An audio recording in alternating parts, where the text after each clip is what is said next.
Hello, welcome to English Literature. This is mainly for our integrated pre PhD program, but it has a wider applicability. The topic that I'm going to discuss today, that is application of literary theories or critical theories to literary texts, or to do we can say cultural texts also. Now this is a very interesting area, but I think as a background to this, we should first have a little understanding of the transition from literary criticism to literary theory.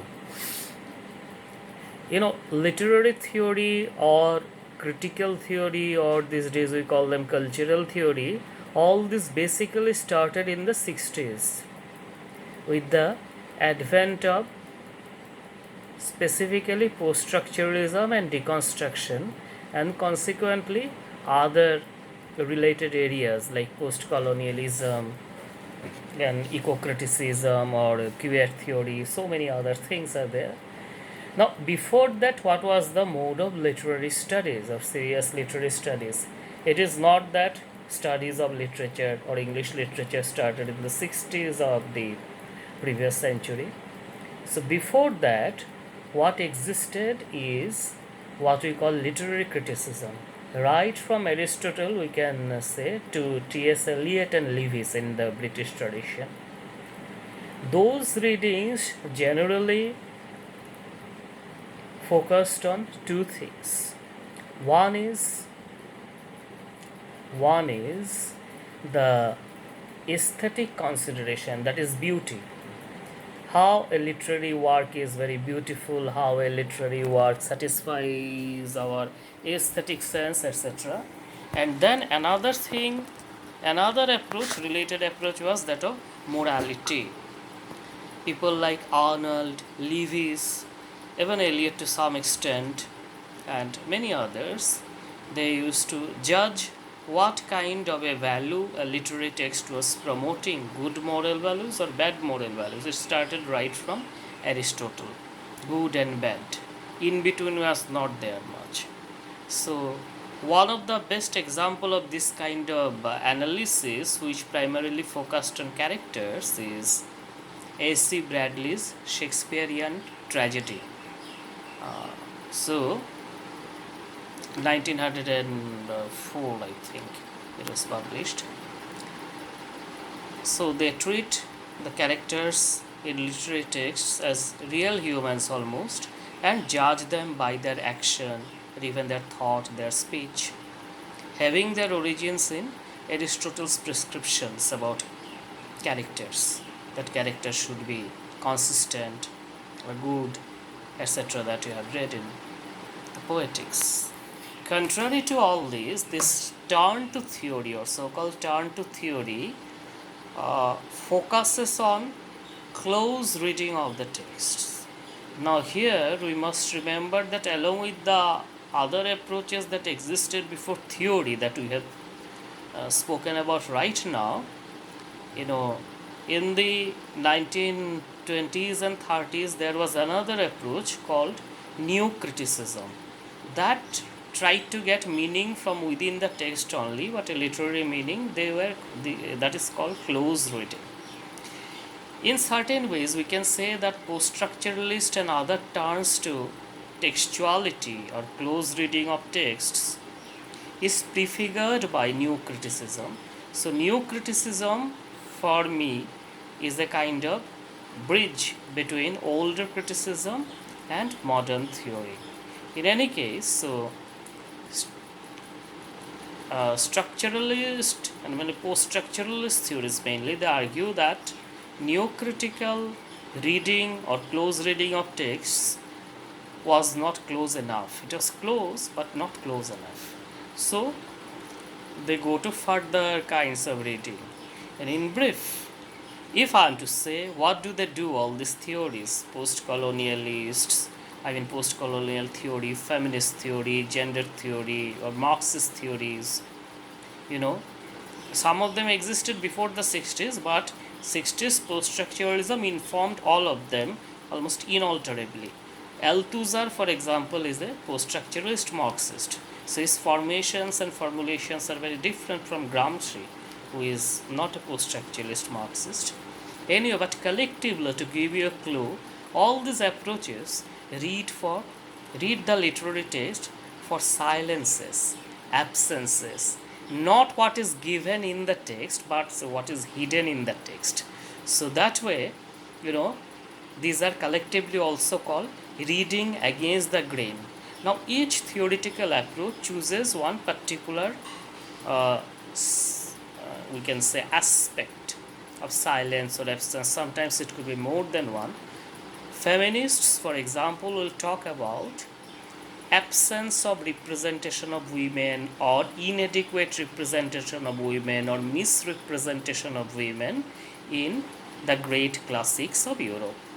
Similarly, Marxists try to find out the marginalization of the working class, misrepresentation of the working class, and promotion of capitalist values in the great texts of Europe.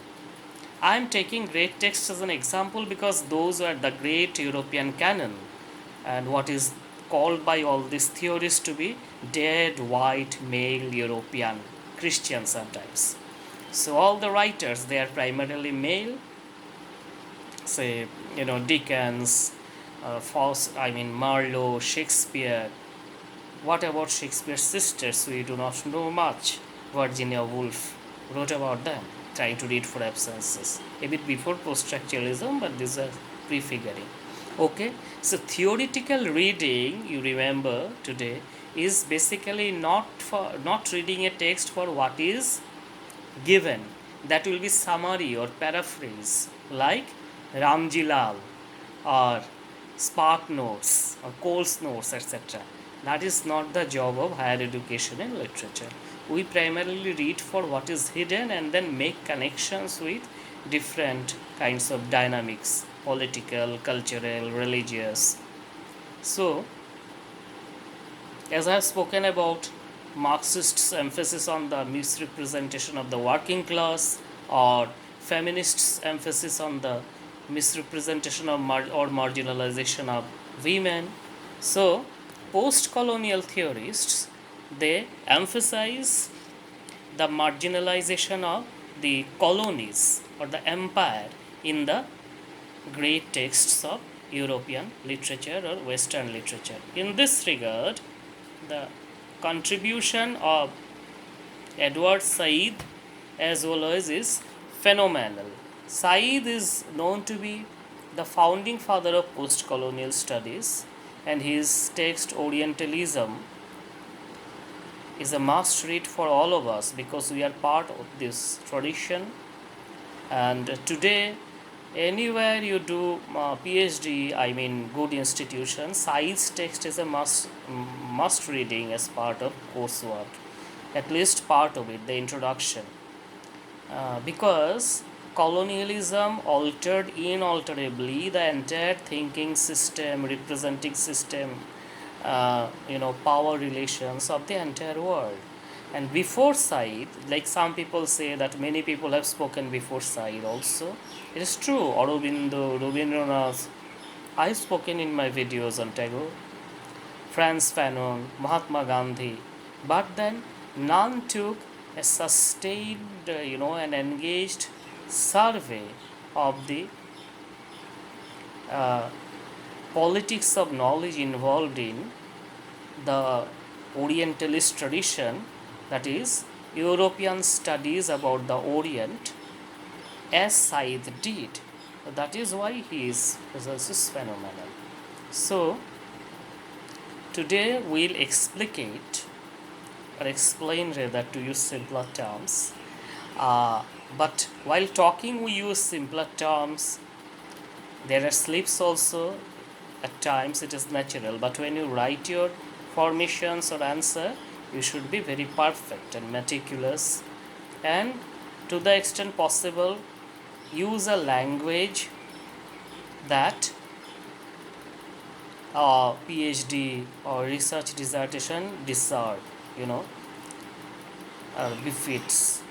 A befitting language should be used, not like I'm using now. So I'm sure you know these, and then as you keep reading the critical texts and cultural texts, these will be internalized by you more and more. Avoid the journalistic kind of writing, merely descriptive, or avoid evaluative criticism that these such and such is the greatest author, greatest critique, the best example. All these things, uh, not part of good research work. No, not language of good research work. Also avoid figurative languages like Chaucer is the father of English poetry or grandfather of English novel, or Philip Sidney is the uncle of the sonnets, things like that. These are good for BA honors or even still MA, and good to know, but that should not come in research. Two important points I have made, though this is not my area currently, but be aware. Avoid figurative metaphorical language, but then again, do not use a very pedestrian language because it is research writing in literature after all. Now, post-colonial critics, they show how the great texts of European literature, they have marginalized the colonies. They have tried to suppress the freedom, struggle for freedom of colonies, etc. So that is that kind of reading for excellence. Now, 1816, Jane Austen, very famous writer. F.R. Lewis included Austen as the first great English writer, first great English writer of the English novelistic tradition. Though the general, apart from Lewis's inclusion, the general allegation is that Jane Austen is very much is concerned with the domestic sphere. She is silent, for example, about Napoleon's invasion that was going on at that point of time. Then that is from within European critical tradition. But in the post-colonial tradition, Edward Said has found issues with her for underrepresenting or misrepresenting the colony. In the important text called Mansfield Park, basic story is very similar to other, Jane Austen stories. A young, not so fortunate woman, is with rich relatives. Fanny Price is her name, in her uncle's place, and how good marriages take place, relations and all that. But that is not our business. That is again, as I said, Cole's notes or Brooks notes or Ramjilal kind of notes. Yes, but we should read the novel. I have read a couple of times. I believe you also have read. Whether you are working on Austen or not, you say you have the master's degree, then doing PhD. That means at least 50 novels minimum you should have read by now. Whether you are, novels are most important, and I think some of you have read at least 50. I mean, canonical novels. I mean, not the Chetan Bhagat and other things. Those are pulp fiction. They are good. So today, yes, of course, you are working on pulp fiction also, but that is after having known the canon, having read the canon. That is what I believe. So please read, and Jane Austen is a must read. You should read all her novels. Complete works from Rupa I have with me, easily available, and a couple of within 1,000 pages all novels are contained, and she's a great artist. Anyway, so in this novel, what happens is that the rich mansion Mansfield Park that is there in England is sustained by the wealth that comes to it from the colonies. The owner of the house, Sir Thomas Bartram, who is Fanny Price's uncle, has sugar plantations in Antigua, the Caribbean islands, and he makes lot of money there. With that money, this is sustained, but neither Antigua nor its people are given any representation there. Just as we do not, when people come to our houses, do we introduce our domestic helps, you know, to them, who are very important members. We do not show them to other people that these are members of the family. Few people do, but most people do not. Even some people use a derogatory term like servant till date. I find it is very derogatory. They are helping us, they are our helpers. In fact, we are in a bad shape that we cannot do our works on our own. But then anyway, this is an issue, a related issue. So similarly, Indians, Caribbeans, Africans, they were quote unquote servants or slaves, actual slaves or metaphorical slaves, for enriching the empire. So if a writer is humanist, as they're proclaimed to be, they should have represented them, their plights, or at least forget about plight, at least their life, reality, some part of it. But totally absent. Only 2-3 lines are there in the novel about his plantation. So the colony is silenced. We have to read. We have to, read more and then find this kind of absences. All right. That was published in 1816. Next side talks about another novel which was published in 1861. 1861, easy to remember. It was serialized from 1860 to 1861 in a weekly, I think. And then as a book it was published in 1861. Great Expectations by Charles Dickens. So, there's a Hindi song, Choti Si Asha, the opposite of that. Choti Si Asha, Dil Hai Chota Sa, that is small expectations. And here, Great Expectations. There's many layers of it. I'm sure you have read this, if not Mansfield Park.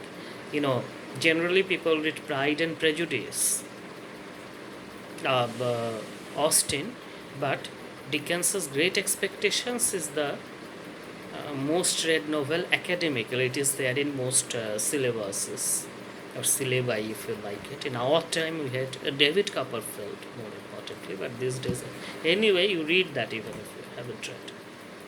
There you see the protagonist of the novel, Philip Pirrip, in short called Pip. It is the story of Pip's becoming gentleman. He is an orphan, like his father is not there. He lives with his sister and sister's husband, Joe, and their family. In his childhood, he had helped a convict to escape. A convict called Abel Magwitch had come running nearby their place, and then when he was loitering in the woods nearby, you just saw him, who said that please bring chisel, hammer, some food, etc. He had escaped the jail, but his feet were in chains. So the boy brought him some food, that's Pip, and gave him utensils, instruments with which he could break his chain. And then there is no mention. Then the story takes many other turns. Gradually Pip grows up, and then there is information that he can go to study to the city, to London, to become a gentleman, because there is a benefactor, or in today's language, a sponsor. He has found a sponsor. But the sponsor is not named. Now that I have told you the story in brief earlier, you know that it is that convict. But if you read the novel, it is very difficult to know without knowing the story. Who is it? There is suspense, as in all Dickens's novel. I've explained in one video lecture on Victorian novels that one of the main reasons of this suspense is that Victorian novels are published periodically, serially, in weekly magazines, monthly magazines, or even sometimes daily magazines, mostly weekly. So if you do not keep the curiosity of the audience awake, the reader, then they will not buy the next issue. So most of the episodes ended in a what we call a cliffhanger, hanging from the cliff like situation, so that next time. So this was followed, I remember when we were younger, there was a serial called Chandrakanta. We liked it initially, but then there was no conclusion. Every episode would hang in a cliffhanger, and then we will be curious to know. But then, unlike Dickens' novels, which ended at some point of time, Chandrakant, I think, never ended. It ran on for 4, 5, 6 years, and I got bored. We grew up and then left watching it. Fortunately, that did not happen with Dickens' novels. He ended at some point of time. So, this Abel Magwitch, later it is found, known, etc. Now, this Abel Magwitch, where does he get his money from? There was a practice of sending people who have done serious crimes to colonies, especially Australia and Sri Lanka here, Ceylon, or Andaman Cellular Jail we have. Most of us visit. I haven't visited yet. So someday maybe I'll go to visit. Go to the jail, not go to jail. So the use of the is very important in English. Now, he makes his money in Australia. Some people, when they are in jail, they do work, they make a lot of money also. But in a penal colony, since you are already in a colony away from the metropolis, you are not jailed as such, you are free, so you can do things on your own. So he made a lot of money there by, farming, keeping sheep and making wool, so many things there people can make. And with that money, he remembers the child that had helped him. That gratitude is there. But then again, like Jane Austen's Antigua, Australia is absent in Dickens. So Australia, which is, you see the very symbol. We cannot say that Dickens did it consciously, but there is a colonial unconscious. You see, just as the criminal from the penal colony is sending all the money for Pip to become a gentleman, on a higher level or larger level, colonies like Australia are providing all the money for England to be a rich nation. Shashi Tharoor has explained later, all of you know the video is very famous. I have received it couple of times from couple of people, how England destroyed us, quote unquote. Possibly he is taking a revenge against England's destruction of our economy by raising or maintaining an atavistic English which common people like us cannot understand without a dictionary. Even Englishmen cannot understand. That is pre-Victorian and post-romantic kind of English, or maybe classical. Anyway, that is a different thing. That also has colonial issues. Anyway, so the colony again has been silenced, right? Then after Sai's work, there had been further excavations by others. Then it was found that Dickens was a racist. You might find it shocking because in our traditional study of English literature, we have always kind of been familiar with the projection of Dickens as a great humanist who wrote about chimney sweepers or sweeper boys' plights, suffering debtors in England, all orphan children. But then finally we see that he had also commented that the Orientals should be wiped out as a race. If you Google that Dickens is a racist, you will find the material. If I remember, I will give the link also in the description or in the box.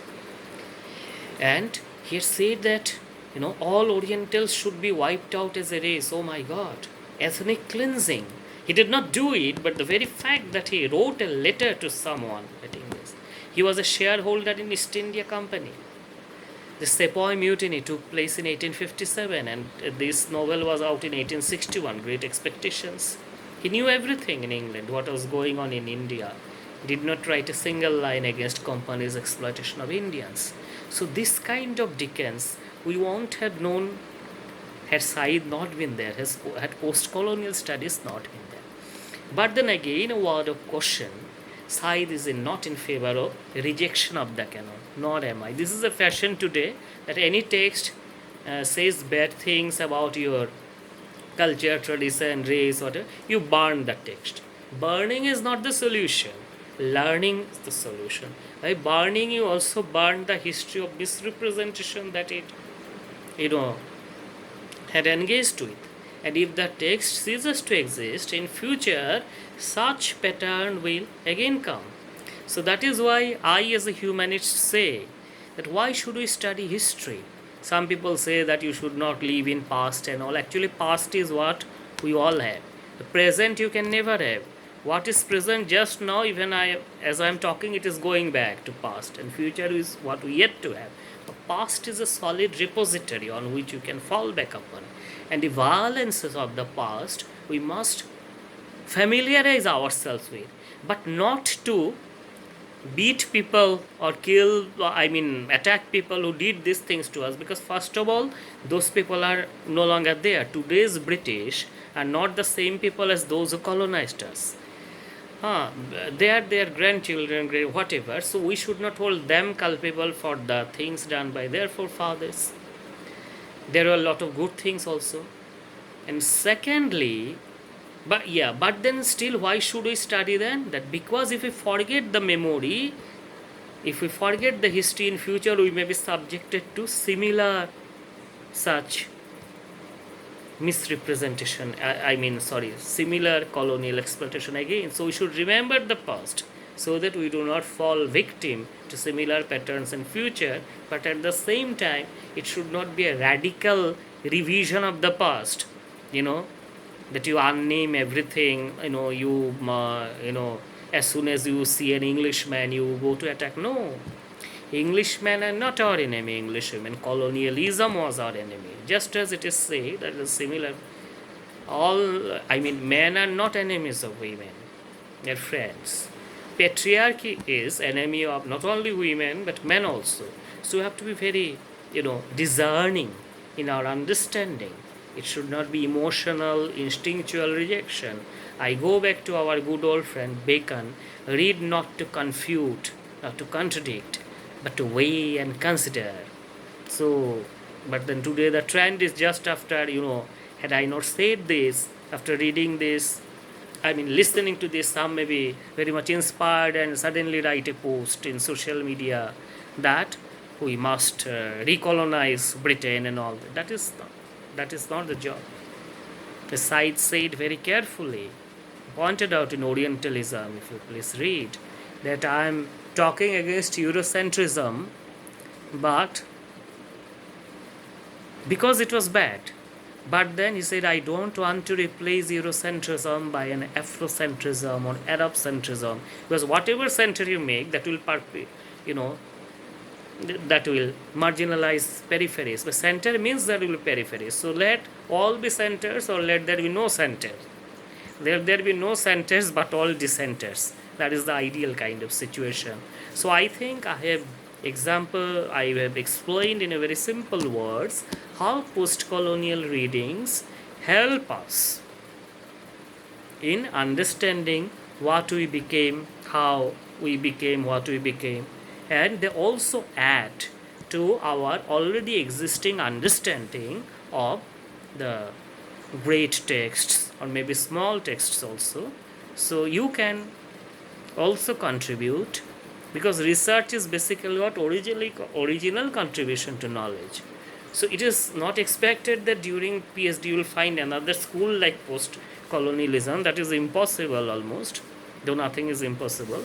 But then what is expected is that at least we should not repeat the text that Said worked on or other people worked on, but choose other texts where you can show similar kind of things. So I think I have made myself clear. I hope this lecture is helpful for you. Thank you so much. Bye.